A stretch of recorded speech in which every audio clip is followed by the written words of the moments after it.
तो हेलो दोस्तों, स्वागत है आपका हमारे यूट्यूब चैनल पर। तो दोस्तों, आज हम सीटेट का मोस्ट इम्पोर्टेंट क्वेश्चन करने जा रहे हैं जो हिंदी शिक्षण से है। तो ये रहा पहला क्वेश्चन। भाषा कौशल में श्रवण का स्थान किस क्रम में आता है? ऑप्शन नंबर ए पहला, ऑप्शन नंबर बी दूसरा, ऑप्शन नंबर सी तीसरा या ऑप्शन नंबर डी चौथा। तो बताइए भाषा कौशल में श्रवण का स्थान किस क्रम में आता है? तो इसका राइट आंसर क्या होगा बताइए? तो इसका राइट आंसर होगा ऑप्शन नंबर ए, पहले स्थान पे आता है। पहले सुनना, तब बोलना, तब पढ़ना, तब लिखना। तो इसका राइट आंसर होगा ऑप्शन नंबर ए। ये रहा क्वेश्चन नंबर दूसरा। प्राथमिक स्तर पर हिंदी शिक्षण का प्रमुख उद्देश्य क्या है? ऑप्शन नंबर ए कविता रटाना, ऑप्शन नंबर बी साहित्य पढ़ाना, ऑप्शन नंबर सी संप्रेषण क्षमता का विकास करना या ऑप्शन नंबर डी व्याकरण रटाना। तो बताइए प्राथमिक स्तर पर हिंदी शिक्षण का प्रमुख उद्देश्य क्या होता है? तो इसका राइट आंसर क्या होगा बताइए? तो इसका राइट आंसर होगा ऑप्शन नंबर सी संप्रेषण क्षमता का विकास। Option number C is right answer. ये रहा क्वेश्चन नंबर तीसरा। मातृभाषा शिक्षण में सबसे प्रभावशाली विधि कौन सी है? ऑप्शन नंबर ए व्याकरण अनुवाद विधि, ऑप्शन नंबर बी पुनरावृत्ति विधि या ऑप्शन नंबर सी संवाद विधि या ऑप्शन नंबर डी श्रुतलेख विधि। तो बताइए मातृभाषा शिक्षण में सबसे प्रभावशाली विधि कौन सा होता है? तो मातृभाषा शिक्षण में सबसे प्रभावशाली विधि होता है संवाद विधि। Option number C is right answer. संवाद विधि जो होता है सबसे प्रभावशाली होता है। चलिए ये रहा क्वेश्चन नंबर 4। बालक भाषा को कैसे सीखता है? ऑप्शन नंबर ए रटकर, ऑप्शन नंबर बी दोहराव से, ऑप्शन नंबर सी सामाजिक वातावरण में सहभागिता से या ऑप्शन नंबर डी शिक्षक से डरकर। तो बताइए बालक भाषा को कैसे सीखता है? तो इसका राइट आंसर क्या होगा बताइए? तो इसका राइट आंसर होगा ऑप्शन नंबर सी सामाजिक वातावरण में सहभागिता से। Option number C is right answer. ये रहा क्वेश्चन नंबर 5। द्विभाषिक पद्धति का मुख्य लाभ क्या है? ऑप्शन नंबर ए समय की बचत होती है, ऑप्शन नंबर बी मातृभाषा का सहारा या ऑप्शन नंबर सी अनुवाद की सुविधा या ऑप्शन नंबर डी कठिन शब्दों की पहचान। तो आप बताइए द्विभाषिक पद्धति का जो मुख्य लाभ है उसका कौन सा लाभ है? तो इसका राइट आंसर होगा ऑप्शन नंबर बी मातृभाषा का सहारा। पद्धति जो होती है द्विभाषिक पद्धति का मुख्य लाभ यही है मातृभाषा का सहारा लेना। Option number B is right answer. चलिए क्वेश्चन नंबर देखते हैं 6। हिंदी पढ़ाने की सबसे उपयुक्त विधि कौन सी है? ऑप्शन नंबर ए व्याकरण आधारित, ऑप्शन नंबर बी साहित्य आधारित या ऑप्शन नंबर सी संप्रेषण आधारित या ऑप्शन नंबर डी केवल लिखित। तो बताइए जो बच्चों को हिंदी पढ़ाने की सबसे उपयुक्त विधि कौन सी होनी चाहिए इसमें? तो इसका राइट आंसर होगा ऑप्शन नंबर सी संप्रेषण आधारित जो होता है हिंदी पढ़ाने की सबसे उपयुक्त विधि है। तो option number C is right answer. चलिए देखते हैं अगला क्वेश्चन। एक शिक्षिका ने छात्रों को कविता पढ़ने के लिए प्रेरित किया, वह कौन सा कौशल विकसित कर रही है? बताइए। ऑप्शन नंबर ए लेखन, ऑप्शन नंबर बी श्रवण या ऑप्शन नंबर सी वाचन या ऑप्शन नंबर डी व्याकरण। तो बताइए एक शिक्षिका जो है छात्रों को कविता पढ़ने के लिए प्रेरित कर रही है, वह कौन सा कौशल को विकसित कर रही है? तो बच्चों को पढ़ने के लिए प्रेरित कर रही है, इसलिए वो वाचन कौशल का विकास कर रही है। Option number C is right answer. चलिए रहा क्वेश्चन नंबर 8। वाचन कौशल को सुधारने के लिए कौन सी गतिविधि उपयुक्त है? ऑप्शन नंबर ए मौन वाचन, ऑप्शन नंबर बी शब्दकोश रटना या ऑप्शन नंबर सी अनुच्छेद लेखन या ऑप्शन नंबर डी श्रुतलेख। श्रुतलेख का मतलब होता है सुनकर लिखना। तो बताइए वाचन कौशल को सुधारने के लिए कौन सी गतिविधि सबसे अधिक है उपयुक्त होगा? इसका राइट आंसर होगा ऑप्शन नंबर ए मौन वाचन, और मौन वाचन सबसे उपयुक्त होगा। Option number A is right answer. ये रहा क्वेश्चन नंबर 9। भाषा शिक्षण में त्रुटियों का क्या महत्व है? ऑप्शन नंबर ए, दंड देना चाहिए। ऑप्शन नंबर बी, सुधार की प्रक्रिया का भाग है। या ऑप्शन नंबर सी, उपेक्षा करनी चाहिए। या ऑप्शन नंबर डी, छात्रों को शर्मिंदा करना चाहिए। तो बताइए, भाषा शिक्षण में जो त्रुटियां हैं उसका क्या महत्व होता है? तो इसका राइट आंसर होगा ऑप्शन नंबर बी, सुधार की प्रक्रिया का भाग है। भाषा शिक्षण में जो त्रुटियां होती हैं उससे समझिए कि बच्चों में सुधार की प्रक्रिया बढ़ रही है। Option number B is right answer. ये रहा क्वेश्चन नंबर 10। हिंदी शिक्षण में रचनात्मक लेखन से क्या लाभ होता है? ऑप्शन नंबर ए, बच्चों को लिखना आ जाता है। ऑप्शन नंबर बी, भाषा में अभिव्यक्त कौशल विकसित होता है। या ऑप्शन नंबर सी, परीक्षा में अच्छे अंक मिलते हैं। या ऑप्शन नंबर डी, बच्चों को चुप रहना आता है। बताइए, हिंदी शिक्षण जो है उसमें रचनात्मक लेखन से क्या लाभ होता है? तो इसका राइट आंसर होगा भाषा में अभिव्यक्ति कौशल विकसित होता है। Option number B is right answer.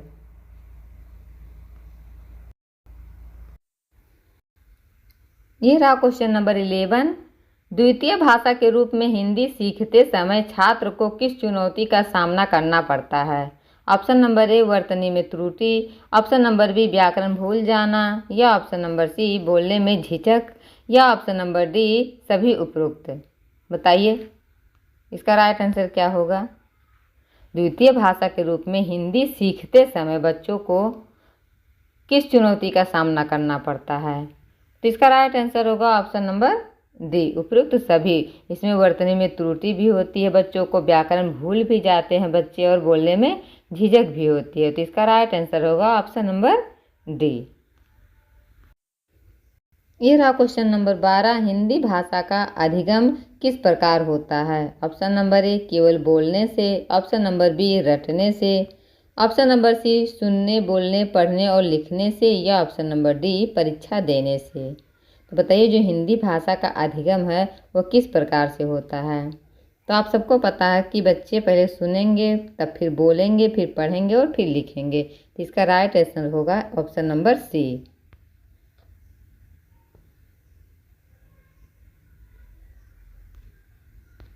Option number C is right answer.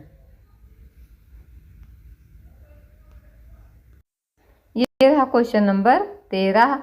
व्याकरण शिक्षण का उद्देश्य क्या होना चाहिए? ऑप्शन नंबर ए, कठिन नियम रटाना। ऑप्शन नंबर बी, भाषा के प्रयोग को शुद्ध बनाना। ऑप्शन नंबर सी, छात्रों को भ्रमित करना। या ऑप्शन नंबर डी, पाठ्य पुस्तक पर निर्भरता। तो बताइए, व्याकरण जो पढ़ाया जाता है, व्याकरण शिक्षण का उद्देश्य क्या होना चाहिए? तो इसका राइट आंसर होगा भाषा के प्रयोग को शुद्ध बनाना। Option number B is right answer. चलिए देखते हैं अगला क्वेश्चन। कक्षा में हिंदी पढ़ाने के लिए सबसे अच्छा माध्यम क्या हो सकता है? ऑप्शन नंबर ए, केवल पुस्तक। ऑप्शन नंबर बी, केवल व्याकरण। ऑप्शन नंबर सी, कहानी, कविता और संवाद। या ऑप्शन नंबर डी, केवल लिखित परीक्षा। बताइए, इसका राइट आंसर क्या होगा? इसका राइट आंसर होगा ऑप्शन नंबर सी, कहानी, कविता और संवाद। Option number C is right answer. ये रहा क्वेश्चन नंबर 15। श्रुत लेख का मुख्य उद्देश्य क्या है? ऑप्शन नंबर ए, अनुशासन सिखाना। ऑप्शन नंबर बी, श्रवण और लेखन में सामंजस्य। या ऑप्शन नंबर सी, बच्चों को डराना। या ऑप्शन नंबर डी, रटंत विद्या बढ़ाना। बताइए, इसका राइट आंसर क्या होगा? सीटेट में बार बार पूछा गया है। तो बताइए, श्रुत लेख का मुख्य उद्देश्य क्या होता है? तो इसका राइट आंसर होगा ऑप्शन नंबर बी, श्रवण और लेखन में सामंजस्य बनाना। Option number B is right answer. ये रहा क्वेश्चन नंबर 16। संवादात्मक शिक्षण का लाभ क्या है? ऑप्शन नंबर ए, छात्र चुप रहते हैं। ऑप्शन नंबर बी, संप्रेषण कौशल विकसित होता है। ऑप्शन नंबर सी, कक्षा में शांति बनी रहती है। या ऑप्शन नंबर डी, शिक्षक को काम नहीं करना पड़ता। बताइए, संवादात्मक शिक्षण जो होता है उसका क्या लाभ होता है? तो इसका राइट आंसर होगा ऑप्शन नंबर बी, संप्रेषण कौशल विकसित होता है। Option number B is right answer. ये रहा क्वेश्चन नंबर 17, हिंदी शिक्षण में चित्रों का प्रयोग क्यों किया जाता है? बताइए। ऑप्शन नंबर ए, बच्चों को ध्यान हटाने के लिए। ऑप्शन नंबर बी, भाषा अधिगम को रोचक और प्रभावशाली बनाने के लिए। या ऑप्शन नंबर सी, कक्षा सजाने के लिए। या ऑप्शन नंबर डी, पाठ्य पुस्तक से हटाने के लिए।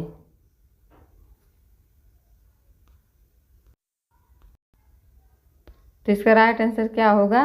भाषा अधिगम को रोचक और प्रभावशाली बनाने के लिए हिंदी शिक्षण में चित्रों का प्रयोग किया जाता है। Option number B is right answer. चलिए क्वेश्चन नंबर देखते हैं अगला, शब्दावली विकास किससे संभव है? ऑप्शन नंबर ए, व्याकरण रटने से। या ऑप्शन नंबर बी, केवल पाठ पढ़ने से। या ऑप्शन नंबर सी, भाषा के विविध प्रयोगों से। या ऑप्शन नंबर डी, परीक्षा देने से। तो बताइए जो शब्दावली विकास होता है किससे संभव है? तो इसका राइट आंसर होगा ऑप्शन नंबर सी, भाषा के विविध प्रयोग से। Option number C is right answer. ये रहा क्वेश्चन नंबर 19, हिंदी शिक्षण में भूमिका निर्वाह गतिविधि जो होती है वो किस लिए होती है? तो ऑप्शन नंबर ए, मनोरंजन हेतु। ऑप्शन नंबर बी, बोलने का अभ्यास कराने हेतु। ऑप्शन नंबर सी, कक्षा को शांत रखने हेतु। या ऑप्शन नंबर डी, पाठ्य पुस्तक खत्म करने हेतु। तो बताइए हिंदी शिक्षण में भूमिका निर्वाह गतिविधि किसके लिए होती है? तो इसका राइट आंसर होगा ऑप्शन नंबर बी, बोलने का अभ्यास कराने हेतु। ऑप्शन नंबर बी इसका राइट आंसर होगा। तो दोस्तों अगर आप हमारे वीडियो को लाइक नहीं किए हैं तो ज़रूर कर लीजिए, चैनल को सब्सक्राइब कीजिए ताकि इस तरह अच्छी अच्छी वीडियो आप तक पहुंचती रहे। चलिए देखते हैं अगला क्वेश्चन। ये रहा क्वेश्चन नंबर 20, हिंदी कक्षा में अनुच्छेद लेखन से क्या लाभ होता है? ऑप्शन नंबर ए, बच्चों की हैंडराइटिंग सुधरती है। ऑप्शन नंबर बी, मौलिक अभिव्यक्ति का विकास होता है। या ऑप्शन नंबर सी, रटना आसान हो जाता है। या ऑप्शन नंबर डी, शिक्षक को जांचने में आसानी होती है। तो बताइए हिंदी कक्षा में अनुच्छेद लेखन जो होता है वो उससे क्या लाभ होता है? तो इसका राइट आंसर क्या होगा कमेंट बॉक्स में बताइए। तो इसका राइट आंसर होगा मौलिक अभिव्यक्ति का विकास होता है। अनुच्छेद लेखन से मौलिक अभिव्यक्ति का विकास होता है। Option number B is right answer. चलिए क्वेश्चन नंबर देखते हैं 21, हिंदी शिक्षण में किस विधि से छात्रों की रुचि बढ़ती है? ऑप्शन नंबर ए, कहानी विधि से। ऑप्शन नंबर बी, सज्जा विधि से। ऑप्शन नंबर सी, वाचन विधि से। या ऑप्शन नंबर डी, शुष्क व्याकरण विधि से। बताइए इसका राइट आंसर क्या होगा? तो इसका राइट आंसर होगा ऑप्शन नंबर ए, कहानी विधि से। कहानी विधि से जो होता है वो शिक्षण विधि में सहायक होता है, इसमें बच्चों की रुचि बढ़ती है। Option number A is right answer.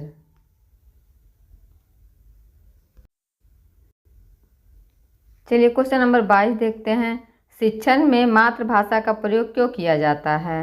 Option number ए, अनुवाद के लिए।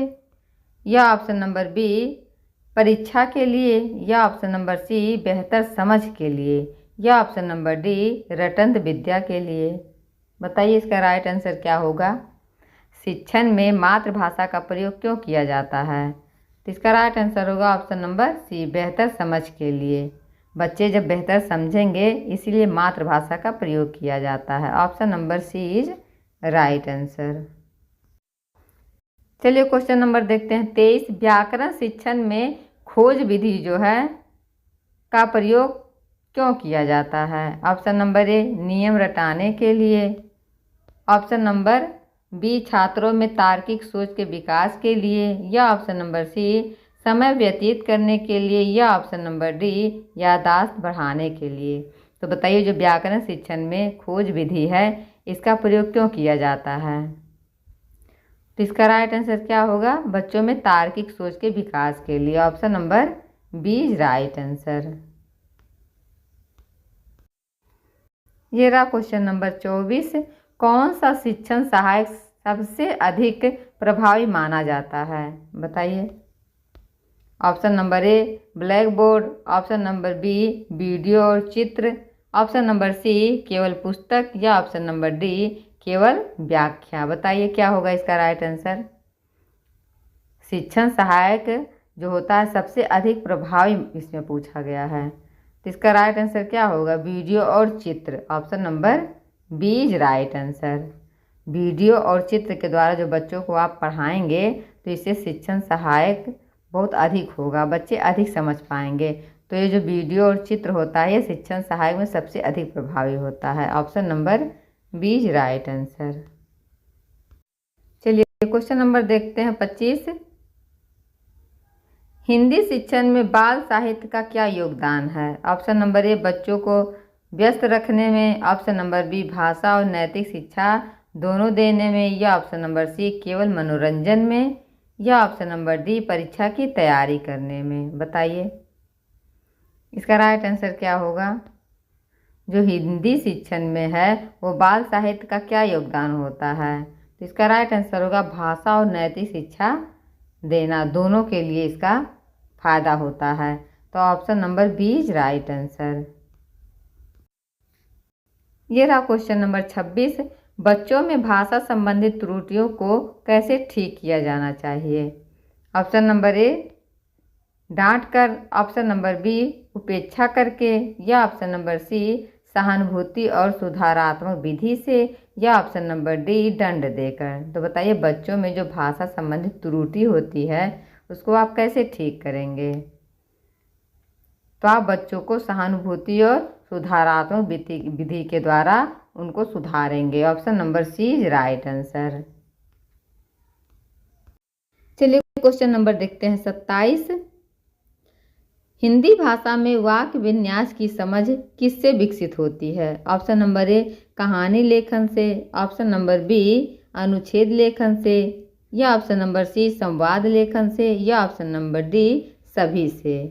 तो बताइए इसका राइट आंसर क्या होगा। हिंदी भाषा में जो वाक्य विन्यास होता है उसकी समझ किससे विकसित होती है? तो इसका राइट आंसर होगा ऑप्शन नंबर डी सभी से। कहानी लेखन से भी, अनुच्छेद लेखन से भी, संवाद लेखन से भी, इससे तीनों से विकसित होता है। तो इसका राइट आंसर होगा ऑप्शन नंबर डी। ये रहा क्वेश्चन नंबर 28। कौन सी गतिविधि छात्रों के बोलने के लिए कौशल को विकसित करती है? ऑप्शन नंबर ए श्रुत लेख, ऑप्शन नंबर बी वाचन, ऑप्शन नंबर सी संवाद, या ऑप्शन नंबर डी वाक्य निर्माण।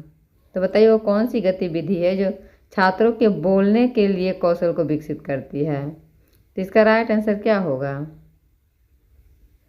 इसका राइट आंसर होगा ऑप्शन नंबर सी संवाद के द्वारा बच्चे अधिक बोलेंगे। जब आप उनसे संवाद करेंगे तो बच्चे अधिक बोलेंगे। तो बोलने के कौशल को विकसित करती है संवाद विधि। Option number C is right answer. तो दोस्तों आपको वीडियो कैसा लगा कमेंट बॉक्स में ज़रूर बताइएगा। फिर मिलते हैं अगली क्लास में किसी नए टॉपिक के साथ। तब तक के लिए बाय बाय।